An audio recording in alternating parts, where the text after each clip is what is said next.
Well, our meteorologist Brian Ramsey in the Storm Tracker Center, and it was an absolutely beautiful day today. What do you got in the forecast coming up for us? Yeah, I know today was absolutely fantastic. Right around lunchtime, I went outside, went for a run.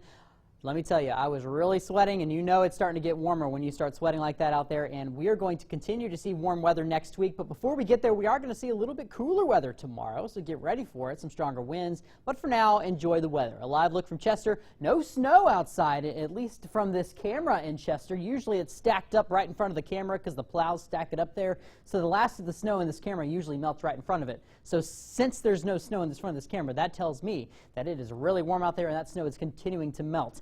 Be careful if you're heading to a waterway, though. That snow melt makes that water extremely cold, dangerously cold, in fact. As for today's highs, we did see the 70s out there. A few of you hit 80s. Look at that. Orland hit 81 degrees, and Williams also hit 80 degrees out there. Everybody else in the 70s. Mountain region saw 60s to 70s out there. Some changes in the forecast, though. A low pressure system making landfall in Washington and Canada. That's going to slide to our east, and as it does so, it's going to be bringing some windy conditions our way. So it's going to slide to the east, and this system will compete with the high pressure system farther west, and that will cause some windy conditions. Notice it rotates counterclockwise. That's what it brings in those strong north winds. And those north winds are a dry wind, so it's still going to be sunny out there, but a little cooler. Current temperatures right now sitting in the 70s and 80s, mountain regions in the 60s, but tonight we're going to cool into the 40s, mountain regions in the 30s, and then tomorrow going to be a whole lot cooler. We're talking highs in the low 70s, if you even hit the 70s. For tomorrow, mountain regions will be in the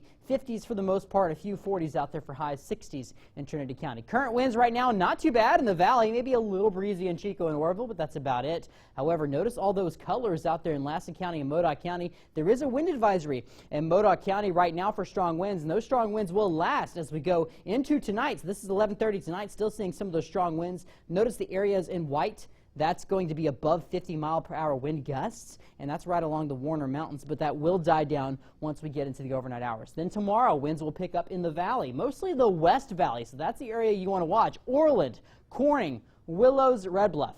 You are the one who need to be concerned about this wind. As you go to Butte County, not nearly as strong, but still a little windy, and also gusty in the foothill regions. That will last through the day for tomorrow. As for rain totals over the next 7 days, we do have a chance for seeing some rain in the forecast on Saturday into Sunday. But tomorrow we're still going to be pretty dry. Highs in the low 70s. It's also piano day, so if you can play the piano, good for you. I can't. A look at your 7-day forecast in Chico, high of 72 degrees for tomorrow. Back into the upper 70s on Tuesday. Wind calms down on Tuesday. And then by Wednesday, we're at 81 degrees, 82 on Thursday. Good Friday's looking fantastic, but Easter, we could see a return of some rain. As for Redding, high of 70 for tomorrow, 81 on Wednesday. We stay pretty nice, warm, and sunny through Good Friday, and then rain also possible in Redding on Easter. Cool. Thank you, Brian. I'm no Mozart, but I do a killer rendition of Twinkle, Twinkle, Little Star. Yeah, the only song I can play is Mary Had a Little Lamb, because it's just 3 notes. Mary had a little lamb. There you go. Yeah. There you go. We'll stick around, guys. We'll be right back.